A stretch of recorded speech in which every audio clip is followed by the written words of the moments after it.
Pemirsa, terima kasih Pian masih bersama kami. Berita selanjutnya Mahabarakan.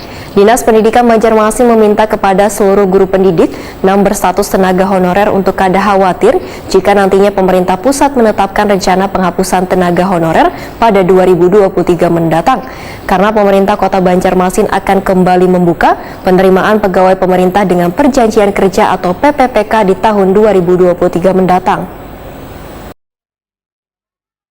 Dinas Pendidikan Banjarmasin meminta kepada seluruh guru pendidik yang berstatus tenaga honorer untuk kada khawatir jika nantinya pemerintah pusat menetapkan rencana penghapusan tenaga honorer pada 2023 mendatang. Karena pemerintah Kota Banjarmasin akan kembali membuka penerimaan pegawai pemerintah dengan perjanjian kerja atau P3K di tahun 2023 mendatang. Kepala Dinas Pendidikan Banjarmasin Nuryadi Wahyudi Takuni Prima TV tengah hari Rabu 14 September 2022 memadahkan penerimaan PPPK di tahun 2023 nanti Banjarmasin akan mendapatkan jatah sekitar 421 guru. Sehingga diharapkan pada seleksi PPPK tahap ketiga ini, sabarataan guru honorer baik di negeri maupun di swasta bisa meraih kuota yang disediakan oleh pemerintah pusat ini, sehingga harus belajar wan mempersiapkannya dengan matang khususnya dari segi uji kompetensi. Menurut Nuryadi, jumlah guru honorer di Banjarmasin masih sangat tinggi untuk tingkat sekolah dasar jumlahnya lebih dari 700 orang, sedangkan tingkat sekolah menengah pertama sebanyak 180 orang.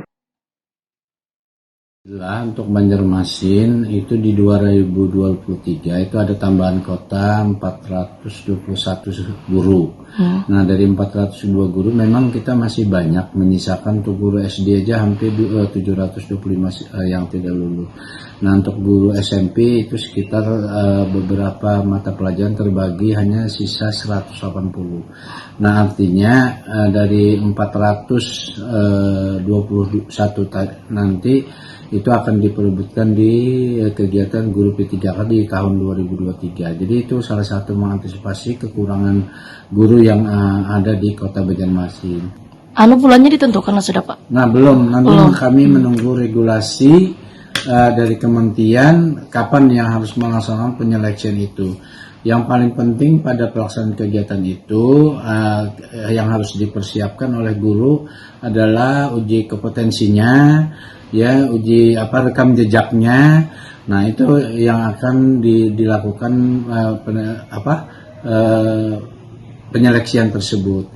Jadi uji rekam jejak, uji kompetensi, nah itu yang masih diharapkan, dan passing grade nilai itu pasti ada dilakukan.